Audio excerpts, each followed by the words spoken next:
ఓం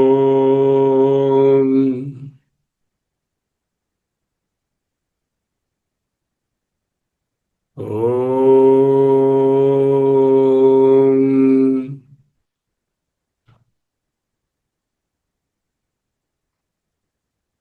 ఓం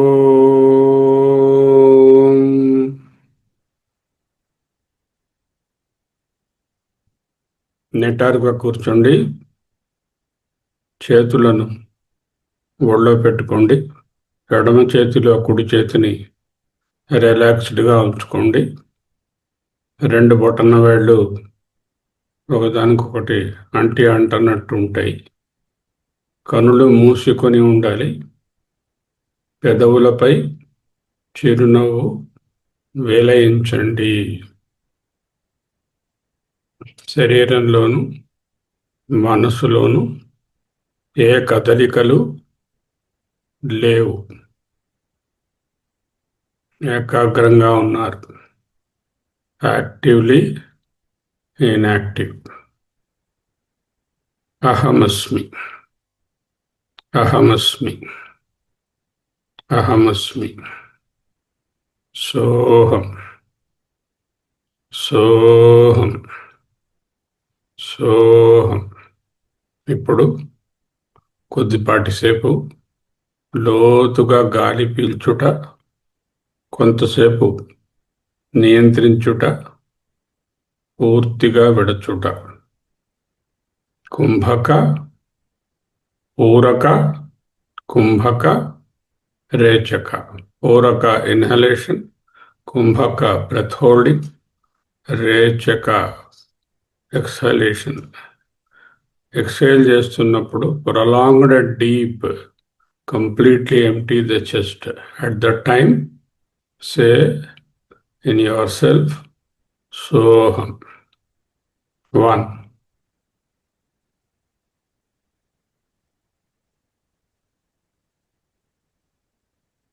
Soham.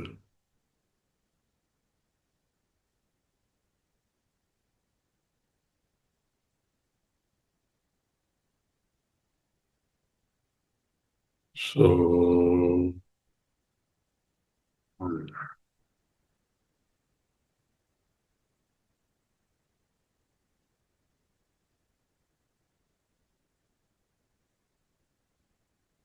So,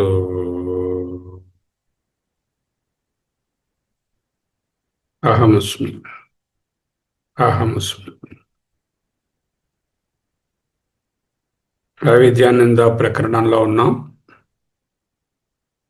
ఈరోజు, రేపు, ఎల్లుండి ఈ 3 తరగతులతో అవిద్యానంద ప్రకరణం అనే మహావాక్య ప్రకరణం 20 ప్రకరణాలు ఉన్నటువంటి ఈ గ్రంథంలో 3వ ప్రకరణం ముగుస్తుంది.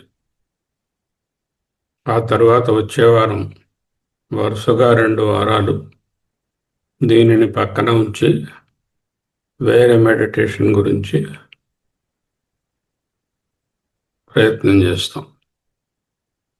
ఈనాడు పంచదశి, వేదాంత పంచదశి విద్యారణ్య స్వామి వారు మనకు ప్రసాదించినటువంటి ఈ వేదాంత పంచదశి ఉన్నతమైనటువంటి అద్వైత గ్రంథం, శంకరుల వివేక చూడామణికి సాటి అయినటువంటిది. దీనిలో చిత్రదీప ప్రకరణం అనే 6వ అధ్యాయంలో 217వ శ్లోకంగా ఈ మహావాక్యం కనపడుతుంది. అద్వితీయ బ్రహ్మతత్వం న జానంతి యదా తదా భ్రాంతాయేవ అఖిలాస్తేషాం త్వముక్తిః క్వేహ వా సుఖం. మళ్ళీ అద్వితీయ బ్రహ్మతత్వం న జానాతి యదా తదా భ్రాంతాయేవ అఖిలాః తేషాం క్వ ముక్తిః క్వేహవా సుఖం. ఇది ఒక వేదాంత సింహగర్జన. ద్వైత భావంలో ఉండి పరస్పరం కలహించుకునే వివిధ తత్వవేత్తలను, ద్వైతవాదులను, సాంఖ్య, న్యాయ, వైశేషిక,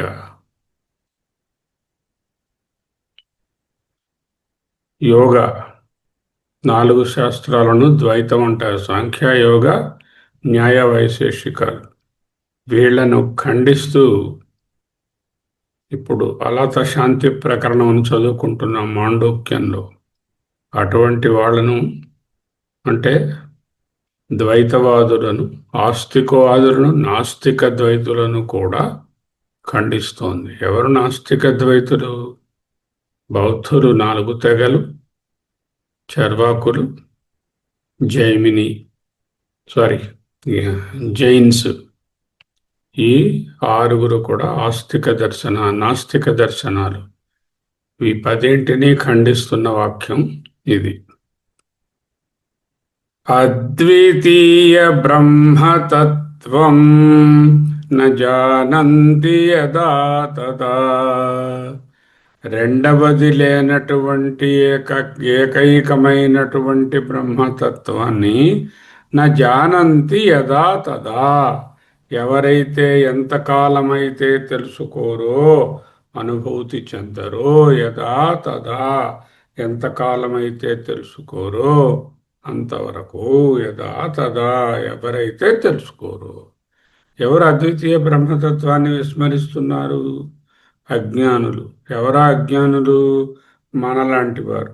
అద్వైతం చదువుతున్నా, అద్వైతాన్ని వంట పట్టించుకున్నా, అద్వైతాన్ని మస్తిష్కంలో గట్టిగా 8 ఏళ్లుగా ప్రవేశపెట్టుకున్నా, ఇంకా ద్వైతంలో ఉన్న మనం కూడా సూడో అద్వైతులము. అద్వైతం బుద్ధి వరకే గాని హృదయానికి రాలేదు. మనము సాంఖ్యులు, యోగులు, నైయాయికులు, వైశేషికులు, చర్వాకులు, జైనులు, బౌద్ధులు. ఇంకా వీటితో ఏ సంబంధం లేకుండా అజ్ఞానంగా రోడ్ల మీద పోకిరిగా తిరిగేవాళ్ళు కూడా, అంటే సి గ్రేడ్ వాళ్ళు. అద్వితీయ బ్రహ్మతత్వం న జానంతి యదా తదా భ్రాంతా ఏవ అఖిలాః తేషాం. భ్రాంతి ఏవ కలిపితే భ్రాంతా ఏవ అవుతుంది. అఖిలాః తేషాం, అఖిలాస్తేషాం, వారందరూ నిశ్చయంగా మాయలో ఉన్నవారే, భ్రమలో పడిపోయిన వారే. క్వ ముక్తి, అలాంటి వారికి ముక్తి ఎక్కడిది? కహ వా కలిపితే క్వ, ముక్తి ఎక్కడిది? రాదు అన్నారు. క్వ ముక్తి క్వేహ వా సుఖం. క్వేహ విడజిస్తే క్వ ఇహ, క్వేహ. క్వ ఇహ అంటే ఈ లోకంలోనైనా సుఖం దొరుకుతుందా? అది కూడా లేదు. ఇటువంటి వాళ్లకు ముక్తి ఎలాగూ లేదు. క్వేహవా సుఖం, ఇహ సుఖము, ఇహలోక సుఖము కూడా వాళ్లకు కరవే. అది అద్వితీయ బ్రహ్మతత్వం న జానాతి యదా తదా భ్రాంత్యావేవఖిలా తేషాం క్వ ముక్తి క్వేహ వా సుఖం. ఈ శ్లోకము అజ్ఞాని యొక్క ద్వంద్వ నష్టాన్ని, రెంటికింజడ్డ రేవడు అంటే చాకలాయన నీళ్ళలో కొట్టుకుపోతూనే తీసుకుందామని పాపం పరిగెట్టాడు బట్టలను. ఈ లోపల వరద గట్టు మీద ఉన్న కూడా కొట్టేసింది. జాగ్రత్త పడి గట్టు మీద ఉన్న ముందు తీసుకుంటే వరదలో పోయిన ఎలాగూ పోయి కొన్నేనే మిగిలేవి. రెంటికించెడ్డ రేవడు, డబుల్ జియపార్డి. అద్వితీయ బ్రహ్మతత్వం నా జానాతి. భ్రాంతి అనేది క్రొత్తగా ఆకాశం నుండి ఊడిపడదు. మనం ఉన్నదే భ్రాంతి. ఈ ప్రపంచము, ఈ సంపదలు, ఈ నావాళ్ళు సత్యం అనుకోవడమే భ్రాంతి. ఉన్న తాడును చూడకపోవడమే, సత్యాన్ని చూడకపోవడమే లేని పామును లేక జగత్తును భేదాన్ని కల్పిస్తుంది. అదే అద్వితీయమైన బ్రహ్మసత్యాన్ని తెలియకపోవడమే భ్రాంతులకు, సమస్త భ్రాంతులకు మూల కారణము. మూలా విద్యయే ఈ విక్షేపాలకు కారణము. ఎవడైతే ఈశ్వరుడు వేరు, జీవుడు వేరు, జగత్తు వేరు, వేర్వేరని వాదిస్తూ ఉంటారో అటువంటి వారంతా అఖిలా భ్రాంత ఏవా, అందరూ భ్రమలో ఉన్నవారే. ఖిల అంటే శేషం, అఖిలా అంటే నిశ్శేషంగా వారందరూ. సత్యం తెలియని ఏ తార్కికుడైనా అజ్ఞానియే. ఎంత పెద్ద తార్కికుడు కావచ్చు, ఎంత పెద్ద విద్వాంసుడు కావచ్చు, ఎంత పెద్ద ప్రొఫెసర్ కావచ్చు, ఎన్నో డిగ్రీలు ఉండవచ్చు, సంపద ఉండవచ్చు. శరీరం స్వరూపం తథా కళత్రం యశ్చారుచిత్రం ధనం మేరుతుల్యం గురోరంఘ్రిపద్మే మనశ్చేన్న లగ్నం తతః కిం తతః కిం తతః కిం తతః కిం. ఈ విధముగా 8 రకములైనటువంటి లౌకిక ఔన్నత్యాలను చూపించి, అవి ఉన్నా కూడా పరమాత్మ జ్ఞానం లేకపోతే ఏమి ప్రయోజనం గురువష్టకంలో బోధించారు. ముక్తి లేదు, స్పిరిచువల్ అటైన్మెంట్ శూన్యం. స్వముక్తి, ముక్తి అనేది వేరే లోకానికి వెళ్ళడం కాదు, భ్రమ తొలగిపోవడమే ముక్తి. నేను వేరు, ప్రపంచం వేరు, బ్రహ్మం వేరు అనే భేదభావన ఉన్నంత కాలము మనిషికి సంసార బంధం తప్పదు. అద్వితీయ జ్ఞానం కలగనంత వరకు 100 కోట్ల జన్మలు ఎత్తైనా, ఎన్ని యజ్ఞాలు చేసి అయినా ముక్తి రాదు. ముక్తి, ముక్తి అనేది కలలో మాట కూడా కాదు అంటూ విద్యారణ్యులు కుండ బద్దలగొట్టారు. అహమస్మి, అహమస్మి, అహమస్మి. అద్వితీయ బ్రహ్మతత్వం న జానంతి యదా తదా భ్రాంతా ఏవ అఖిలా తేషాం క్వముక్తి క్వేహ వా సుఖం. క్వేహ వా, కహ ఇవ వా క్వేహ వా. సరే, ముక్తి రాకపోతే పోయింది, కనీసం ఈ లోకంలో ప్రాపంచికంగానైనా సుఖపడతాడా అంటే వాడికి సుఖం ఎక్కడిది అని ప్రశ్నిస్తున్నారు స్వామివారు. భేదభావము ఎక్కడ ఉందో అక్కడ కోరిక ఉంటుంది, అక్కడ అపూర్ణత్వం ఉంటుంది. అపూర్ణత్వం ఉంటే కోరిక ఉంటుంది, కోరిక తీరకపోతే క్రోధం వస్తుంది, కోరిక తీరితే లోభం వస్తుంది. ఈ అరిషడ్వర్గాల మధ్య కొట్టుమిట్టాడేవాడికి శాంతి ఎక్కడా, సుఖం ఎక్కడా? అద్వైతం తెలియనివాడు అటు ఆధ్యాత్మికంగాను ఇటు లౌకికంగాను రెంటికిన్ జడ్డరేవడు. అహమస్మి, అహమస్మి, అహమస్మి. చేత మనం కూడా ఈ సూడో అద్వైతాన్ని వదిలేసి నిజమైన నిధిధ్యాసనలో చెప్పుకుంటున్న అద్వైతంలో ఉండాలి. ఏమిటి నా సూడో అద్వైతం? మస్తిష్కంలో ఫుల్గా అహం బ్రహ్మాస్మి, ఏకమేవ అద్వితీయం బ్రహ్మ, కానీ చేతలలో సకల రాగద్వేషాలు, ద్వంద్వాలు, అహం మమలు, నాది నేను, హెచ్చులు తగులు, కొట్టుకోవడాలు, లౌకికంగా దూరిపోవడాలు. ఇది సూడో అద్వైతం కాదా? ఇది మనను మోసపుచ్చుకోవడం కాదా? ఇయమిమాం పుష్పితాం వాచం ప్రవదంత్య అవిపచ్చితః అవిభశ్చితః వేదవాదరతః పార్థ నాన్యదస్థితివాదినః కామాత్మానః స్వర్గపరాః క్రియా విశేషబహుళాం భోగైశ్వర్యగతిం ప్రతి. వీళ్ళనే మిథ్యా అద్వైతులు. చెప్పడం టీచింగ్ భయంకరంగా చెప్పిస్తూ ఉంటారు, వినడం భయంకరంగా వినిస్తూ ఉంటారు. దేనిని? అద్వైతాన్ని. ప్రాక్టీస్లో శూన్యం.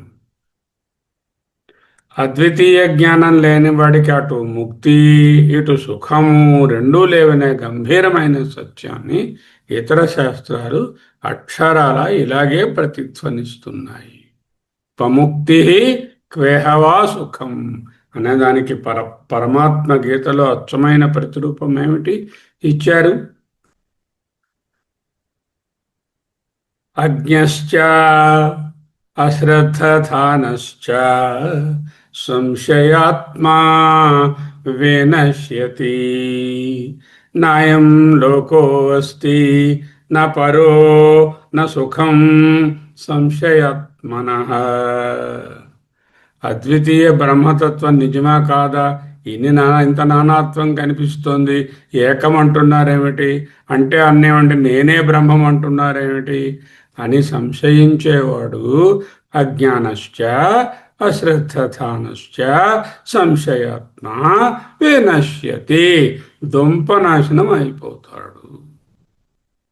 నాయం లోకో అస్తి, వాడికి ఈ లోకము లేదు, నా పరలోకమైన స్వర్గాలు లేవు, మోక్షం ప్రశ్నే లేదు. కిముత మోక్షం గురించి ఈ లోకం లేదు, స్వర్గలోకం లేదు. నా సుఖము లేదు. ఈ మూడే లేవంటే కైముతకి న్యాయము. కిముత ఏమి చెప్పాను? వాడికి ఇక మోక్షం ఎక్కడున్నది? సంశయాత్మా వినశ్యతి అన్నారు ఇంకొక తరుణంలో. క్వేహవా సుఖం క్వ ముక్తి క్వేహవా సుఖం అజ్ఞశ్చ అశ్రద్ధధానశ్చ సంశయాత్మా వినశ్యతి నాయం లోకోస్తి న పరో న సుఖం సంశయాత్మనః. ఏమిటి సంశయము? ఎంత ప్లూరాలిటీ కనిపిస్తే బ్రహ్మము ఒక్కటే అంటున్నారు. నాకు అనుమానంగా ఉన్నది. సరే ఒకటే అంటే అన్నారు, బ్రహ్మగారు ఒకటే కానివ్వండి, మరి నేను వేరుగా తెలుస్తున్నాను కదా బ్రహ్మము కంటే. అది అన్నిటికన్నా పెద్ద సంశయం. నన్ను బ్రహ్మం అంటున్నారేమిటి? 5 అడుగుల 6 అంగుళాల 68 కేజీల బరువును నేను బ్రహ్మం ఎలా అవుతాను? ఇది ఇంకో సంశయం. ఈ 2 సంశయాలు ఉన్నవాడు సంశయాత్మ వినశ్యతి నాయం లోకోస్తి న పరో న సుఖం సంశయాత్మనః. బృహదారణ్యకం ఏంటంటుంది? 1:4-2 ద్వితీయాద్వై భయం భవతి. రెండవది నేను కాకుండా వేరొకటి ఉన్నది అనుకుంటే చాలు, వెంటనే భయం పుడుతుంది. ఆ దేవుడైనా సరే తనకంటే భిన్నంగా చూస్తే వాడికి దేవుని పట్ల భయమే కలుగుతుంది. ఎందుకు? వీడు ద్వైతంలో తప్పులు చేస్తాడు, దేవుడు పనిష్మెంట్ ఇస్తాడని, ఆ పనిష్మెంట్ వల్ల వీడు దుఃఖానికి లోనవుతాడని ఎప్పుడు భయపడుతూనే ఉంటాడు. అద్వితీయమే అభయం, ద్వితీయం ద్వైతం భయం. భయం ఉన్న మనసులో సుఖం ఎలా ఉంటుంది? చూడండి, ఏదైనా చిన్న భయం ఉందనుకోండి, అయ్యో ఏదో టెస్ట్కి వెళ్తున్నాం, రేపు ఏం చెప్పేస్తారో ఏమిటో టెస్ట్లో అని భయం ఉంటే ఆ రాత్రి మొత్తం నిద్రపట్టదు. ఇప్పుడే ఒక పేషెంట్ మెసేజ్ పెట్టు, సార్ రేపు టెస్ట్లకు వస్తున్నాను, ఈ రాత్రి మొత్తం నిద్ర పట్టలేదండి, రేపు ఎన్నింటికి రావాలి. ఎందుకు నిద్ర పట్టలేదు? ఆ టెస్ట్లో ఏవో బయటపడతాయని భయం.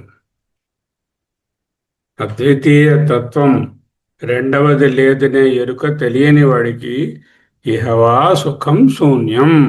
ఇహవా ఇక్కడ కూడా కహ సుఖం, క్వేహవా సుఖం. శ్వేతశ్వతరం ఏమంటుంది? ముక్తికి వేరే మార్గం లేదు. అద్వితీయ బ్రహ్మతత్వాన్ని తెలుసుకోకపోతే ఇక్కడ విదేహముక్తిగా కూడా ముక్తి ఎక్కడి నుంచి వస్తుంది? జీవన్ముక్తి, విదేహముక్తి. శ్వేతశ్వతరం 3:8 ఇలా ఘోషిస్తుంది. తమేవం విదిత్వా అతి మృత్యుమేతి తం ఆత్మానం బ్రహ్మం విదిత్వా, తం ఆత్మానం విదిత్వా అతి మృత్యుం ఏతి. మృత్యువుని దాటి మోక్షంలో ఉంటాడు. నాణ్య పంథా విద్యతే యనాయ, నాణ్య పంథా విద్యతే యనాయ. అద్వితీయము తప్ప వేరే మార్గము లేదు. ఈ అద్వితీయమైనటువంటి బ్రహ్మను తెలుసుకుంటే విదిత్వా మాత్రమే ఈ సంసారం అనే మృత్యువును దాటగలడు. అతి మృత్యుం ఏతి. ఆ జ్ఞానం కాకుండా ఇతరత్రా ఎన్ని కర్మలు చేసినా, ఎన్ని యజ్ఞాలు చేసినా, ఎన్ని పురాణాలు చదివినా, ఎన్ని ఉపాసనలు చేసినా మోక్షానికి వేరే ఇతర మార్గం లేదు. నాణ్య పంథ అయనాయ విద్యతే. అనగా తత్వం తెలియని వాడికి, అద్వైత తత్వం తెలియని వాడికి, అస్పర్శయోగం తెలియని వాడికి, అవివాదం అనే తత్వాన్ని తెలియని వాడికి క్వహ ముక్తి, ముక్తి ఎక్కడిది? క్వహవా సుఖం, సుఖం ఎక్కడిది? వివేక చూడమని. సత్యం తెలియని వారు న జానంతి, ఎలా భ్రమలో పడతారో. భ్రాంతాయేవ అఖిల. శంకరుడు వివేక చూడమని 139వ శ్లోకంలో అద్భుతంగా చెప్పారు. తయావృతో భాతి పునానమాత్మా దేహాదిరేవాత్మతయా భ్రమేణ. తయావృతో భాతి పుమాన్ అనాత్మ. పుమాన్ పురుషుడు, అనాత్మ అనాత్మలో భాతి ఉంటూ ఉంటాడు. ఎవడు? తయావృతో అజ్ఞానం చేత ఆవరించబడి అనాత్మ ప్రకాశంలో ఉంటాడు. దేహాదిరేవాత్మతయా భ్రమేణ. దేహ ఆది, దేహము, ఇంద్రియములు, మనసు, బుద్ధి, అంతఃకరణము కాకుండా ఈ ప్రపంచమంతా కూడా దేహాదులు అన్న దాంట్లో ఉంది. దేహాదిరేవ ఆత్మతయా, అదే ఆత్మ అని భ్రమేణ, భ్రమించుట వలన. తయావృతో భాతి పుమాన్ అనాత్మ దేహాదిరేవాత్మతయా భ్రమేణ. ఈ అనాత్మైన దేహాదులే నేనని భ్రమిస్తాడు. అఖండమైన బ్రహ్మాన్ని మరచిపోయి ఈ చిన్న శరీరంలో బందీ అయిపోయి రోధిస్తూ ఉంటాడు. ఇదే అఖిల భ్రాంతి. చూడండి, ఎన్ని గ్రంథాలు ఒకే విషయాన్ని ఎన్ని మార్లు రోజు చెప్తున్నాయి. కానీ మారదు మన ప్రవర్తన. ఎందుకు? పంచమహాపాతకాల బారిబడ్డ చిత్తమిది, దంచి దంచి చెప్పినాను తాకి వంగినా. దంచి దంచి చెప్పినాను, రోట్లోకి పడేసి ఈ మైండ్ని చితక్కొట్టినా కూడా రోకలితో మారదు. భారమైన వేపమాను పాలు పోసి పెంచినాను, తీరని చేదే కాక తీయనుండినా, తీయనుండినా. కూరిమితో తేలు తెచ్చి కోకలోన చుట్టుకొన్న, సారె సారె కుట్టుగాక చక్కనుండినా. పయతీసి కుక్క తోక బద్దలు పెట్టి బిగిసి కట్ట, చాయకెంత నుంచినాను చక్కనుండినా. ఈ కుక్క తోక మనసు ఎన్ని విన్నా ఒకటే. ఎంత చదివినా ఏమి వినినా తన చింతయేలమాను. జయమేల కలుగు. జయం అంటే మోక్షం, మిగతాదంతా పరాజయమే.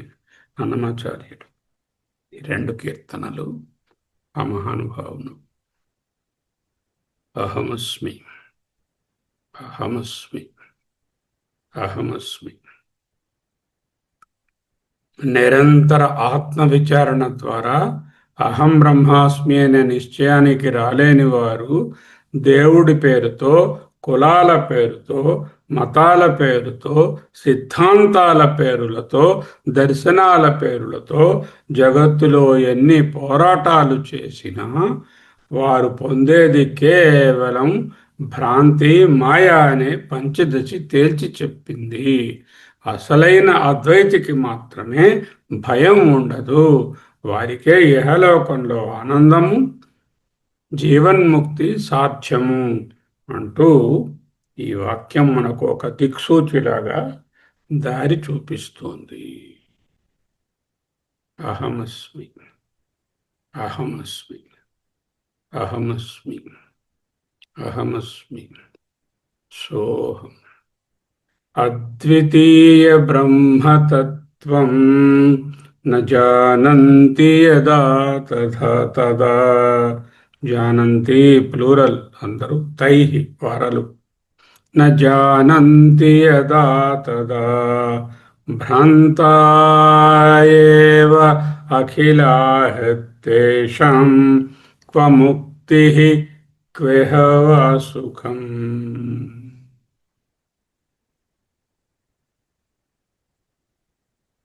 అజ్ఞశ్చ అశ్రద్ధధానశ్చ సంశయాత్మా వినశ్యతి.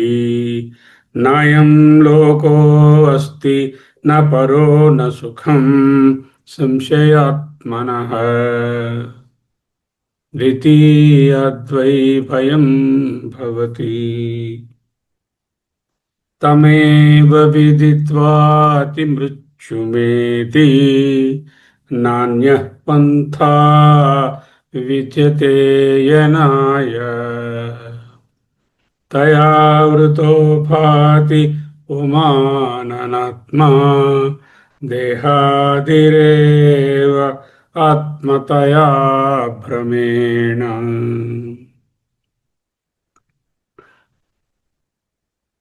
అహమస్మి, అహమస్మి, అహమస్మి, సోహం, సోహం, శివోహం, శివోహం, శాంతోహం, శాంతోహం, పూర్ణోహం, పూర్ణోహం, అసంగోహం, అసంగోహం, నిరాకారోహం, నిరాకారోహం, నిర్వికారోహం, నిర్వికారోహం, నిశ్చలోహం, నిశ్చలోహం, అచ్యుతోహం, అచ్యుతోహం, నిత్యోహం, నిత్యోహం, సత్యోహం, సత్యోహం, శాంతోహం, శాంతోహం, పరిపూర్ణోహం, పరిపూర్ణోహం, సర్వగతోహం, సర్వగతోహం, కాలాతీతోహం, కాలాతీతోహం, కార్యకారణవిలక్షణోహం, కార్యకారణవిలక్షణోహం, అసంగోహం, అసంగోహం, అహమేవాహం, అహమేవాహం, అహమస్మి, అహమస్మి, అహమస్మి. అహమస్మి అహమస్మి అహమస్మి. స్వస్తి.